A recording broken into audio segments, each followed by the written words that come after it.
Thomas arrived at the bridge with all the workmen, but Diesel was already there. I'm not talking to you, oiled Diesel.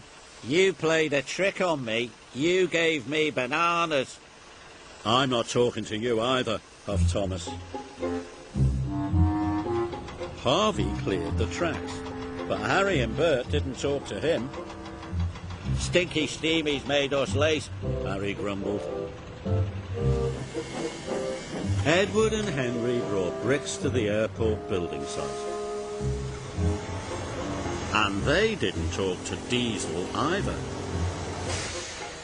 The Diesel's ruined our sheds, Edward pouted.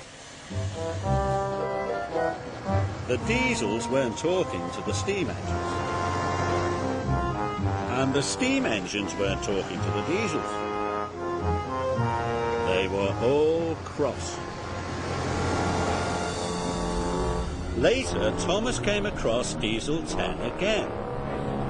Diesel 10 was helping to clear the blocked tracks. His giant claw lifted the heavy metal into the trucks. That claw must be very strong, Thomas chuffed nervously. Thomas puffed quickly away.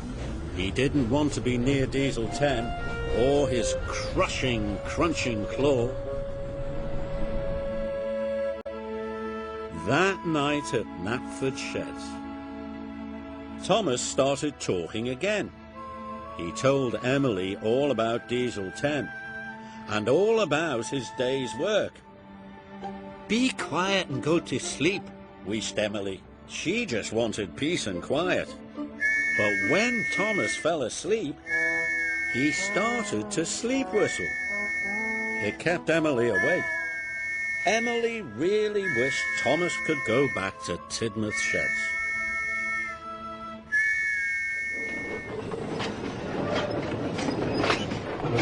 The next morning, the Fat Controller came to see Thomas. Thomas, the new section for the suspension bridge has arrived, the Fat Controller said. You must take it from Brendam Docks to the bridge. Yes, sir, puffed Thomas. It is very heavy and you might need some help, the Fat Controller added. A diesel engine wouldn't need help, oiled Diesel. Not like a steam engine. I'm a steam engine and I can do it by myself, Thomas huffed crossly.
But when Thomas arrived at the docks, he was worried. The bridge section was very long. And it was very, very heavy. Thomas pushed and puffed, he puffed and chuffed. At last, his heavy load started to move.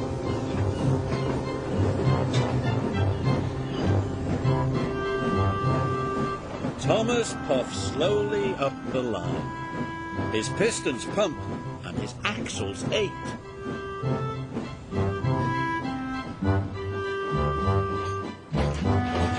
His load was very long and very heavy. Thomas is taking the bridge section to the Sodor suspension bridge. There are 3 ways to get there, but Thomas doesn't know which is the easiest way to go. Can you help him? This way looks quite short, but there is a steep hill in the middle. Do you think Thomas should go this way with his heavy load? It will be very difficult to push that heavy load up a steep hill.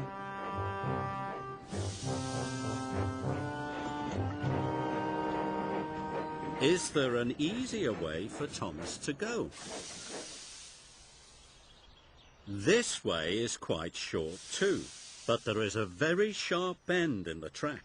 Do you think Thomas should go this way with his very long load? You're right. The bridge section is too long to go around that bend.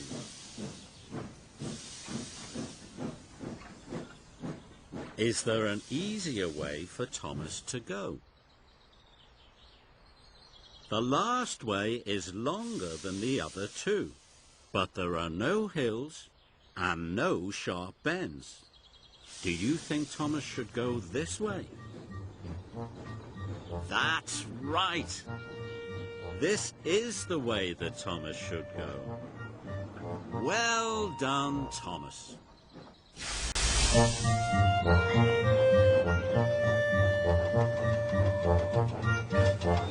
Thomas puffed slowly up to the bridge. Well done, Thomas, the workman cried. Thomas was pleased to be there. He was looking forward to a rest. But there was another job to be done. The bridge section needed to be lowered into place.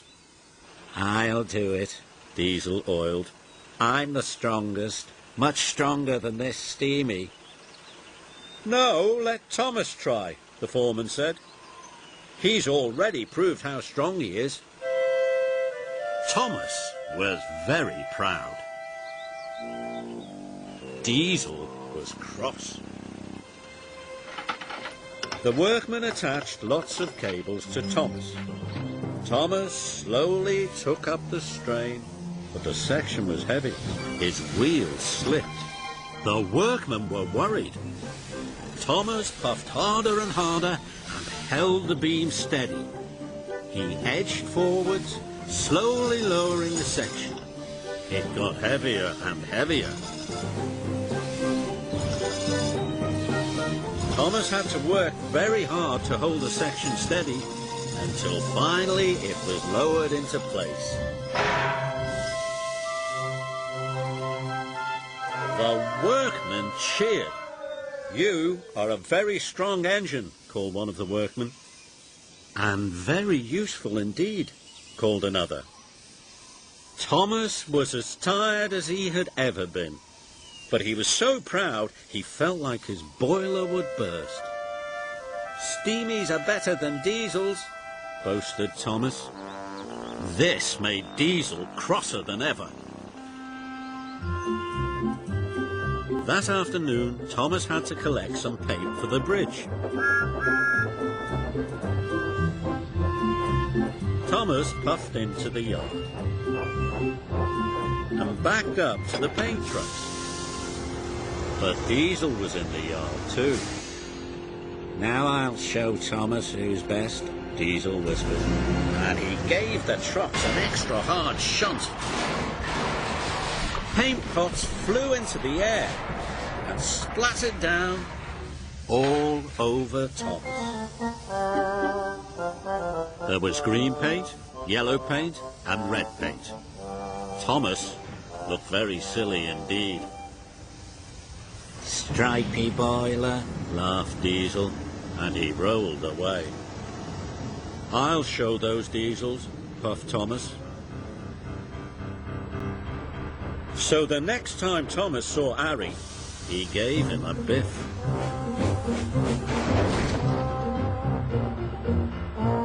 And when Harry saw James, he gave him a bump.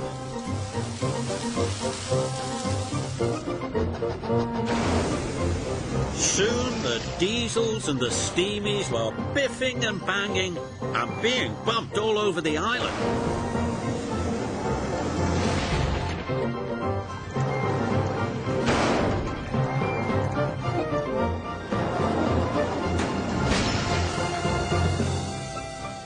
The engines were in a terrible mess.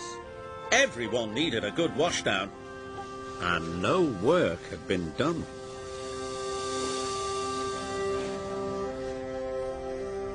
That evening, the Fat Controller came to see the engines. "You have caused confusion, Angele," the Fat Controller said.